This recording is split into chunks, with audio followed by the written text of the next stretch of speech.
우리가 한 해가 가면 늘 다사다난했던 올해였다라고 말하지 않습니까? 사건도 많았고 그 안에 어려운 일도 많았다라는 의미로 다사다난이란 말을 쓰는데요.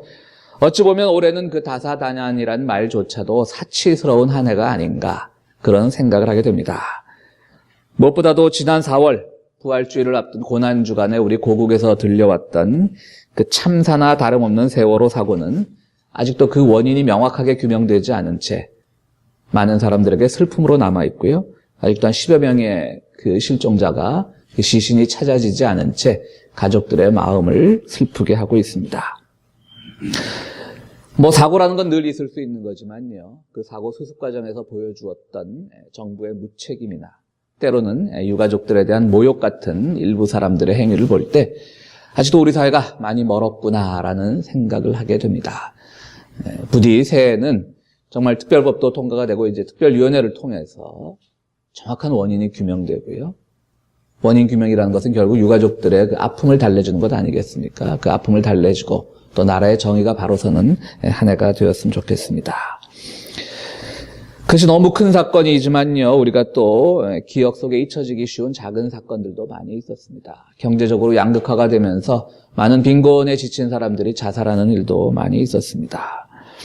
최근 한국의 통계에 보면요. 10대, 20대, 30대까지 가장 높은 사망 원인이 뭐냐면 자살이랍니다. 한국에서요.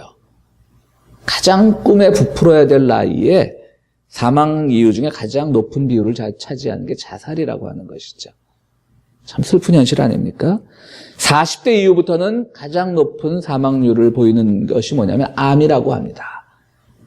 그러니까 사람들이 그냥 우스갯소리라고는 할 수 없죠. 우스갯소리는 아니죠. 우스운 일은 아니니까요. 죽음에 대해. 그냥 신조어를 만들어냈습니다. 어떤 신조어냐면요. 못 견디면 자살, 견디면 암. 우리 사회가 그래요. 뭔가 이 괴로움을 못 견뎌서 그럼 자살이라는 극단적인 선택을 하게 되고 그걸 막 견디면 속에 화병이 쌓여가지고 40대 이상이 되면 암에 걸리는 거예요. 못 견디면 견디면이라는 그 신조어는 사실 요번에 나온 게 아니라 그 전에 나왔죠. 한국 군부대에서 어떤 젊은이가 자기가 소외된 것을 견디지 못해서 동료 병사들을 총으로 다 쏴 죽이고 지금 재판을 받고 있습니다. 곧이어서 몇 달 만에 또 어떤 젊은이가 군대에서 동료 사병들에게 맞아 죽는 일이 있었습니다. 그러니까 또 그때도 그 말이 나왔어요. 못 견디면 총을 쐈던 그 청년 이름이 아마 임씨였던 거예요. 임병장인가 그래요. 그러니까 못 견디면 임병장, 견디면 윤일병. 못 견디면 화가 나서 그냥 막 총을 쏴대는 거예요. 물론 그런 행위를 우리가 절대로 정당화할 수는 없겠지만요. 한 젊은이가 이렇게 극단적인 선택을 했을 때 얼마나 괴로웠겠어요. 그리고 군대라는 곳에 가서 동료들에게 맞아 죽었던 그 청년은 죽어가는 순간 무엇을 생각했을까요? 오늘 우리의 고국 사회가 이렇습니다. 그렇다면 우리가 살고 있는 미국 사회는 썩 좋아 보이지는 않습니다. 포커슨 사태를 비롯해서 최근에 갑자기 60년대 그 중부의 미조리주 같은 데서 일어났던 그 경찰에 의한 흑인들을 향한 폭력 같은 것들이 지금 21세기에 또 일어나고 있잖아요. 경찰에 의해 총에 맞아 죽는 비중이 흑인들이 월등히 높잖아요. 물론 우리가 그걸 또 흑인들의 범죄율이 높고 이런 식으로 억지로 해석을 하는 사람들도 있지만요. 그러나 그나마 어렵게나마 어떤 인종적인 차별이 많이 없어지고 하는 그런 노력. 그래서 대통령까지도 흑인으로 뽑은 이 세상에서, 이 사회에서 흑인들에 대한 그런 폭력적인 과잉 진압이 지금 우리가 살고 있는 미국 땅에서도 일어나고 있습니다.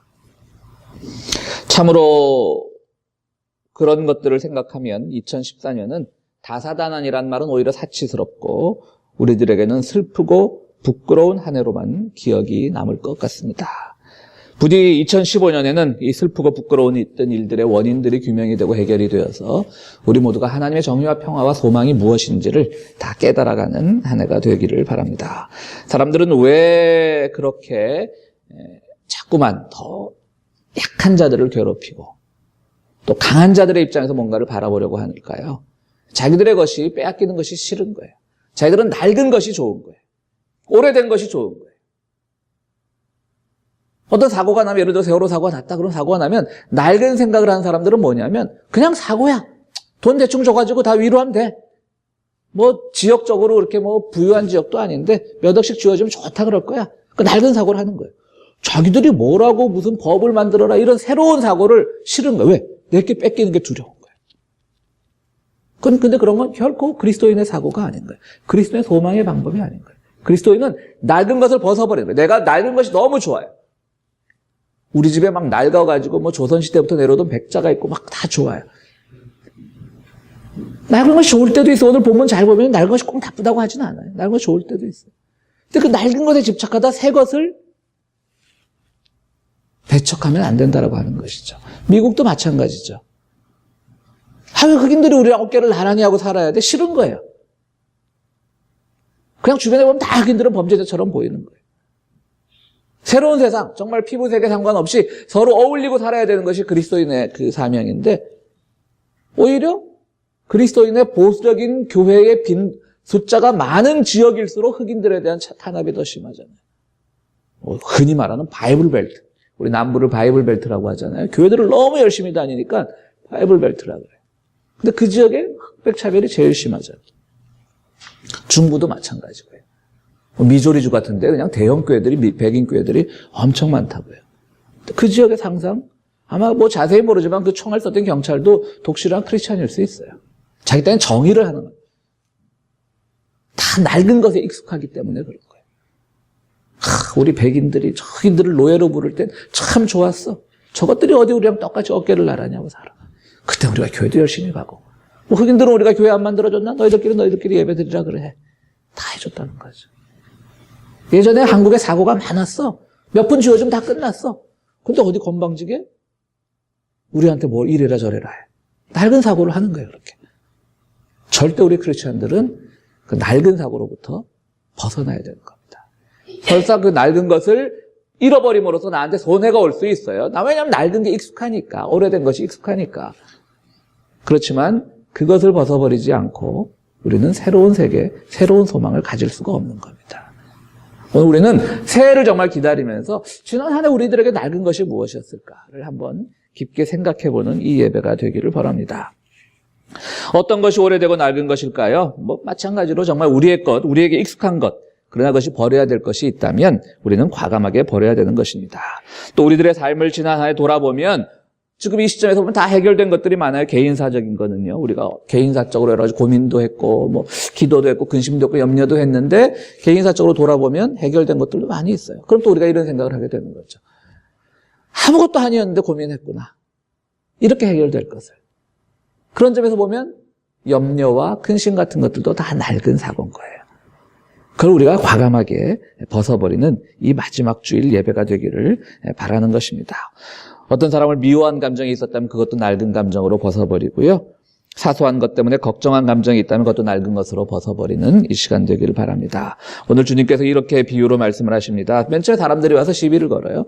낡은 것을 가지고 시비를 거는 겁니다. 보니까 당신도 예전에 세례요한의 제자였는데 세례요한의 제자들은 금식도 잘하고 율법도 잘 지켜.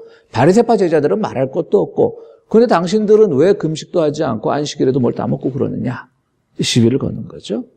그 당시 규정은 안식일이나 또 어떤 종교 지도자들의 제자는 금식 규정 같은 걸 잘 지켜요. 그래서 말씀을 하셔요.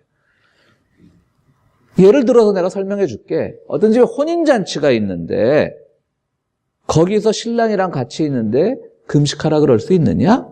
그러니까 이 이스라엘이라는 나라가 굉장히 율법적으로 엄격한 나라라도 혼인잔치에서는 그 모든 율법 같은 것들이 면제가 된답니다. 그렇잖아요. 남 결혼한식 하는 데 가서 금식해, 금식 그럴 수 없잖아요. 잔치하는데. 무릎 꿇고 기도해 그럴 수 없잖아요. 그래서 그 비유를 하신 거예요. 혼인잔치에 신랑, 즉 예수님 스스로를 말씀하시는 거죠. 신랑이랑 같이 있는데 뭐 금식을 해? 그때는 그냥 같이 있는 거야. 그러나 내가 곧 사라질 때가 올 터인데 그때 가서 금식하면 되는 것이지. 왜 너희는 똑같은 상황을 항상 그 율법을 다양한 상황인 줄을 구별을 못하고 항상 동일하게만 적용을 하려고 하느냐. 율법이 잘못됐다는 거 아니다. 말씀드렸죠. 예수님이 결코 낡은 걸 폐기하라는 게 아니에요. 필요해 때로는. 근데 그것을 적용해야 될 때와 안 해야 될 때를 구별을 잘해야 되는데 그거를 잘 못하지 않느냐. 나중에 구별할 때 되면 내 제자들도 잘할 것이다. 내가 사라졌을 때는 금식 규정도 잘 지키고 율법도 잘 지키고 필요한 일도 열심히 할 것이다. 이렇게 설명을 하시는 것이죠. 그러면서 사람들이 그러니까 갸우뚱갸우뚱 했겠죠. 뭐 이해를 잘 못하고. 그러니까 예수님이 또 이제 비유로 말씀하시는 거예요. 어떤 사람이 새 옷을 하나 샀는데 그 새 옷에 헌옷이 좀 낡았다고 새 옷의 조각을 떼어서 헌옷을 꿰매는 일은 없지 않느냐. 둘 다 망치는 거다. 새 옷 조각을 잘라냈으니 망치는 것이고 헌옷도 낡긴 낡은데 그 새 것으로 대놓으면은 어차피 찢어질 것 아니냐라고 얘기를 하는 겁니다. 그리고 또 포도주 비유를 드시죠. 우리가 너무나 잘 아는 포도주 비유입니다. 새 포도주를 담으면 낡은 그 포도주 부대에 담으면 어차피 술이라는 게 발효하는 음식이니까요. 그릇을 많이 상하게 할 수 있잖아요. 그러니까 낡은 부대는 터져버린다는 거죠. 그렇게 하지 마라. 새 것을 먹어본 사람은 새 것이 좋다고 하지만 또 묵은 것을 먹어본 사람은 묵은 것이 좋다고 한다. 이런 식으로 설명을 하시는 거예요. 우리 와인 좋아하시는 교인들 묵은 게 좋은데 와인은 그러실지 모르겠는데 2000년 전에 지금처럼 이런 보관 기술이 없을 때잖아요. 그러니까 묵은 건 낡은 것이고 그냥 속된 말로 맛이 간 거라는 뜻인 것이죠. 근데 새 것을 맛보지 못한 사람들은 묵은 것이 또 좋다라고 말하는 사람도 있다라고 이렇게 얘기를 하는 겁니다. 과연 오늘 주님은 이런 바리새파 사람들과의 논쟁을 통해서 또 그들에게 하는 그 설명을 통해서 비유를 통해서 우리들에게 무엇을 말씀하실까? 결국 새 것과 낡은 것은 세상을 살아갈 때 낡은 것은 낡은 것대로 오래된 것은 오래된 것대로 의미가 있지만 그 둘 사이에 함부로 섞지 말고 긴장관계를 잘 유지해야 된다는 것을 우리들에게 말씀하고 있는 겁니다. 낡은 것이 적용돼야 될 때가 있습니다. 그럴 땐 적용을 해야죠. 그러나 새 것이 적용돼야 될 때는 또 새 것을 적용을 해야 되는 겁니다. 함부로 섞어서도 안 되고 그 둘 사이에 긴장관계를 가지는 것이 아주 중요하다고 말씀하는 겁니다. 그렇다면 우리 삶 속에서 새 것과 낡은 것의 긴장관계는 어떤 부분에서 나타날까요? 첫 번째로 우리는 세상의 논리와 하나님의 논리를 구별할 수 있어야 됩니다. 세상의 논리는 어찌 보면 낡은 것입니다. 세상의 시간은 흘러가는 것이기 때문에요. 세상의 논리는 낡은 것이라고밖에 볼 수가 없습니다. 그러나 하나님의 논리는 곧 소망의 논리입니다. 하나님의 뜻에 따라서 우리가 모든 것을 생각하는 그 부분이 있는 겁니다. 근데 이 두 개를 한꺼번에 합쳐버리면 낡은 것과 새 것이 조화가 못 돼서 찢어져 버리는 거예요. 세상의 모든 것들은 다 하나님의 섭리 과정에서 일어나는 거예요. 그건 맞는 얘기예요. 그런데 하나님의 뜻이라는 말을 아무데나 적용하면 안 되는 거예요. 모든 섭리 과정은 하나님의 뜻 가운데 일어나기 때문에 하나님의 계획 가운데 일어나기 때문에 우리는 그걸 고백하는 것이 우리 신앙인이죠. 이건 하나님의 영역이고 이건 아니고 그건 없는 거예요. 그러다 그것을 낡은 데다 적용을 하면 그때 문제가 생기는 거예요. 우리 세월호 사건 때 많은 목사들이 하나님의 뜻이다 그랬어요. 큰 의미로 보면 맞아요. 근데 왜 그 말이 비난을 받죠? 낡은 데다 적용을 한 거예요. 어떤 낡은 데다 적용을 했어요? 야, 이 사고가 커져가지고 자꾸 사회적으로 막 이런 유가족들이 목소리가 커지면 안 되겠다. 괜히 필요 이상으로 사회가 분열되면 안 되겠다. 그걸 억누르기 위해서 거기다 적용을 하는 거예요. 그러니까 욕을 먹는 거예요. 전체적으로 보면 하나님의 뜻이라는 건 그 당시도 제가 설교를 했지만요. 하나님의 뜻이라는 건 결과가 선해야 하나님의 뜻인 거예요. 그런데 아직 결과가 선하게 나타나지 않았잖아요. 원인도 규명되지 않았고.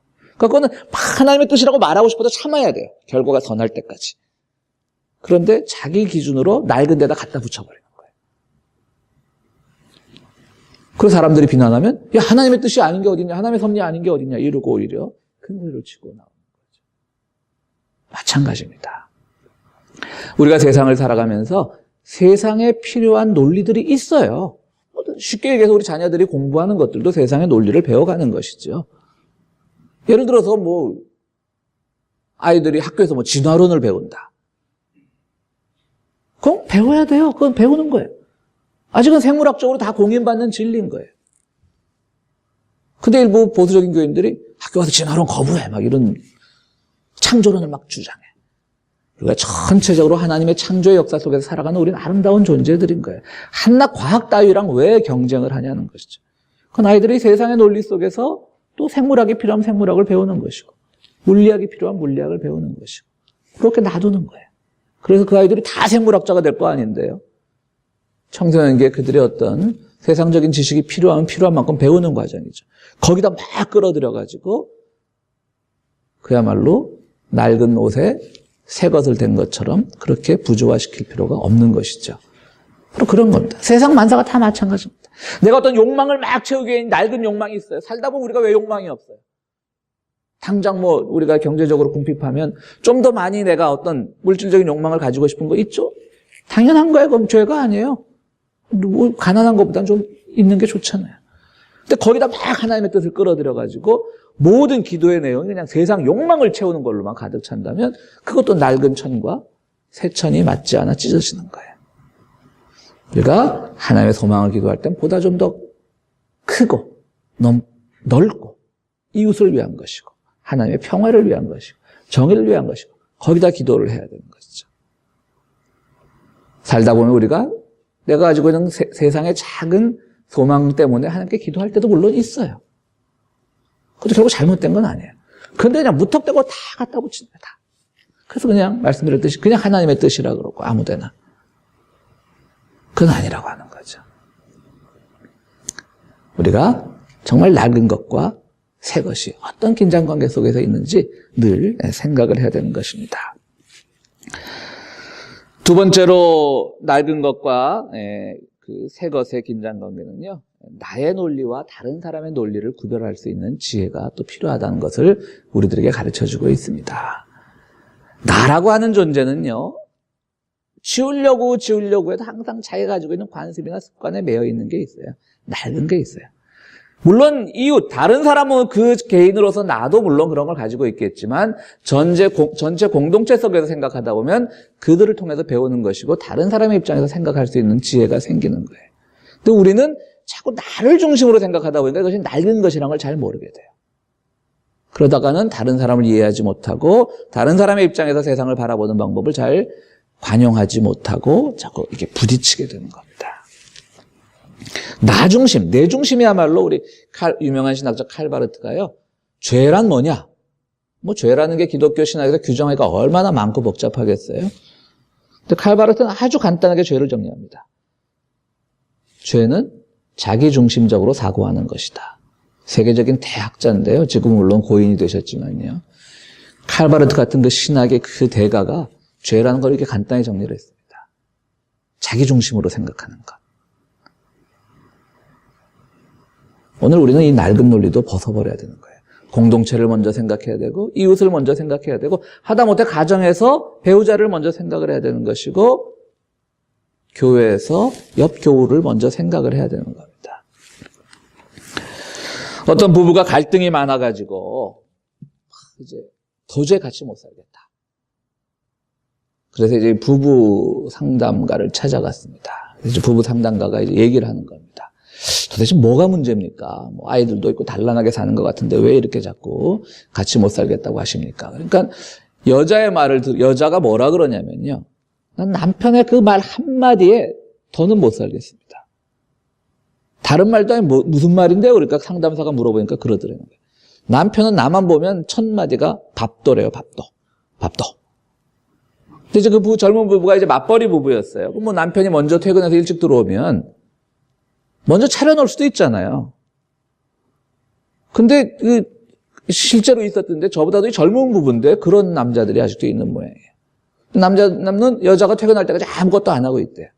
그래서 아파트 문을 딱 열고 들어오는 순간 신발을 벗는데 밥도 그런대요. 그 아내로서는 그게 굉장히 정말 그렇죠. 그럼 나 신발 좀 벗고 옷이나 갈아입고 좀 그 말 하라고. 그러니까 이혼 사유가 별게 아니에요. 그 밥도라는 말이 싫은 거예요. 밥도. 우리 남성 교인들 밥도 하지 마세요. 앞으로 쫓겨납니다. 집에서. 밥도 하지 마세요. 근데 저는 이제 그럼 이 심리 상담이나 이런 분들이 그렇게 정확한 상담을 내려줄까 좀 이렇게 회의가 들었는데 그분들의 이야기를 들어보니까 참 그래서 또 그런 전문가가 필요하구나 생각을 했어요. 이분이 상담을 해주길 뭐라냐면 아내한테 밥도라는 말은 정말 밥 달란 말이 아니다. 그냥 하이 하는 거예요. 근데 한국의 남자들이 잘못 배운 거예요. 퇴근한 아내에게 여보 수고해서 이 말을 하면 막 닭살이 돋는 거예요. 그러니까 그렇다고 수고하고 들어온 사람에게 안 하기도 그러니까 나름대로 하이를 했다라는 거죠. 밥도라는 말이. 그러니까 그 아내가 들어보니까 맞는 얘기인 거예요. 그러네. 밥도 그러네. 당장 밥 안 차려준다고 화를 낸 적은 없는 거예요. 그죠? 밥도 그러네. 왜 밥 안 차려줘? 그러진 적은 없다는 거죠. 그 남편한테도 얘기를 해줬대요.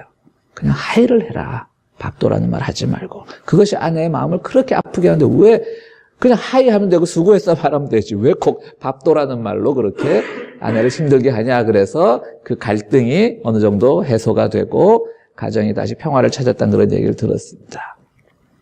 그렇죠, 여러분? 밥 달라는 말이 뭐 그렇게 썩 잘못된 말이겠어요. 근데 그게 누군가에게는 그렇게 큰 상처가 되는 거예요.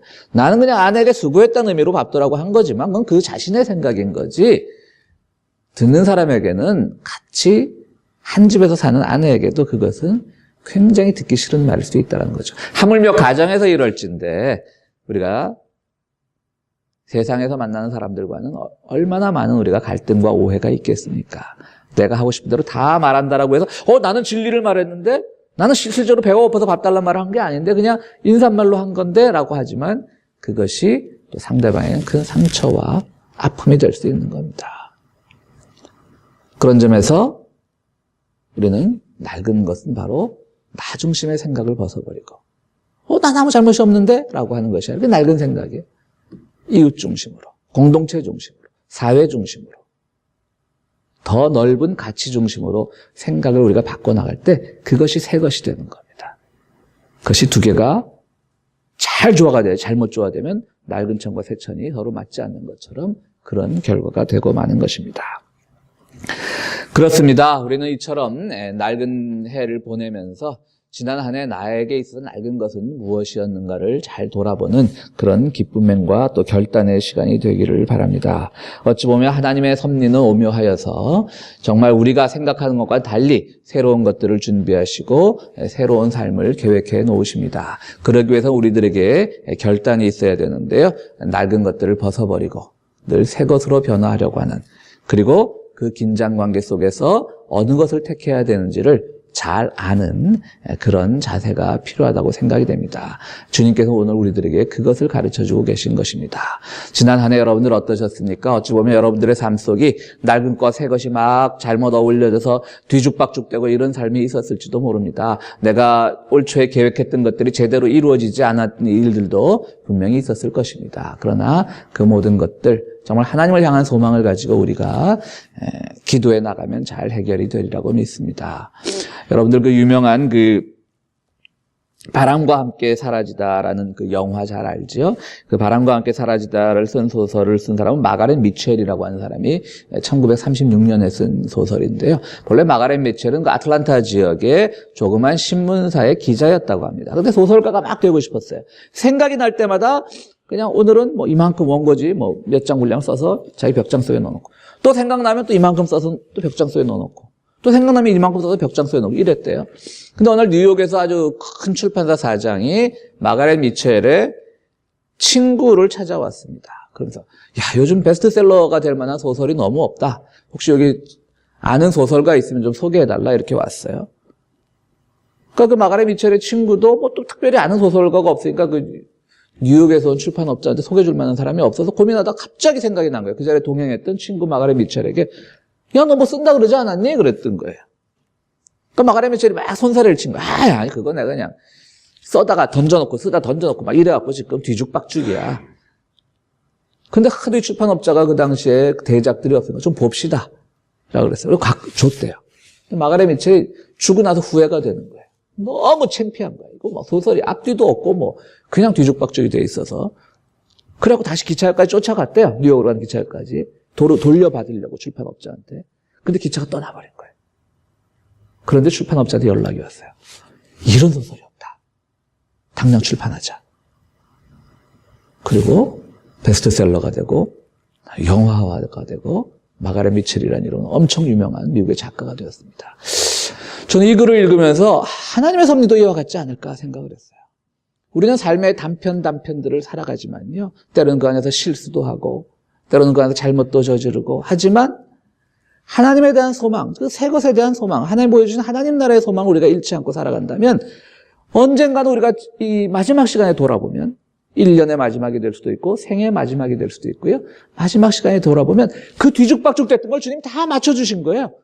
나는 그 뒤죽박죽이라고 생각을 했던 거예요. 보여주기 창피했던 소설인 거예요. 오죽하면 그래 기차역까지 쫓아갔겠어요. 다시 돌려받으려고.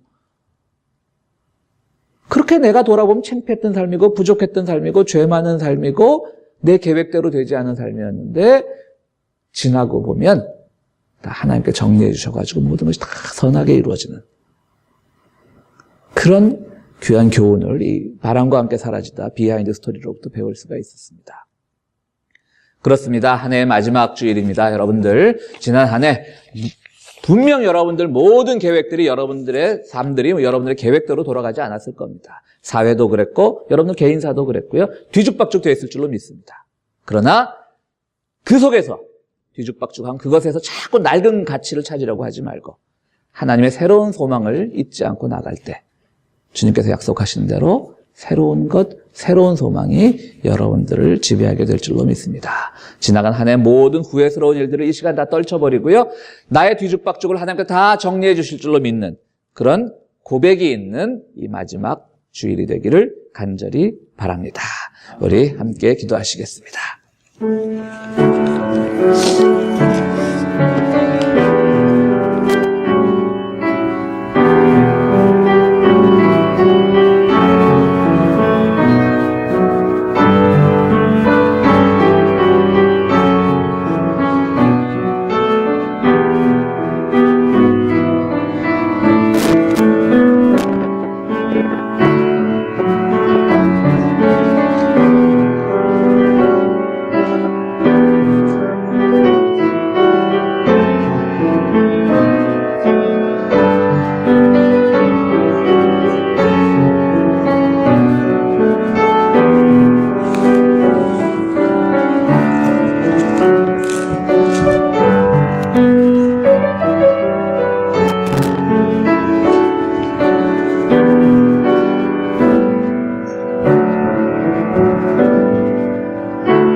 거룩하시고 자비로우신 하나님, 지난 한 해도 저희를 지켜주심을 다시 한번 감사를 드립니다. 우리 늘 믿음의 사람이라고 자부하고 살아가지만 우리 기도만큼 우리 삶이 이루어지지 않았을 때 우리 인생이 마치 뒤죽박죽인 것처럼 느껴졌을 때가 많았음을 고백합니다. 그러나 이 시간 그럼에도 불구하고 우리가 염려나 근심이나 내 중심이나 세상의 논리와 같은 것들 그런 옛것에 집착하지 않고 주님을 향한 소망만을 가지고 살아가려고 하오니 주님의 크신 사랑으로 우리의 모든 헝클어지고 뒤죽박죽되는 삶을 이 시간 주님께서 잘 정리해 주시고 새로운 소망을 품게 하여 주시옵소서. 지난 한 해 동안도 우리 어려운 삶 속에서도 주님을 향한 예물 드린 손길들 주님 기억하시고 새해는 이 예물을 드릴 때마다 우리의 마음에 갈등과 번민이 생기지 않도록 우리의 삶의 여러 가지 요건들도 더 나아질 수 있도록 주님 우리를 축복하여 주시옵소서. 예수 그리스도 이름으로 기도하옵나이다. 아멘.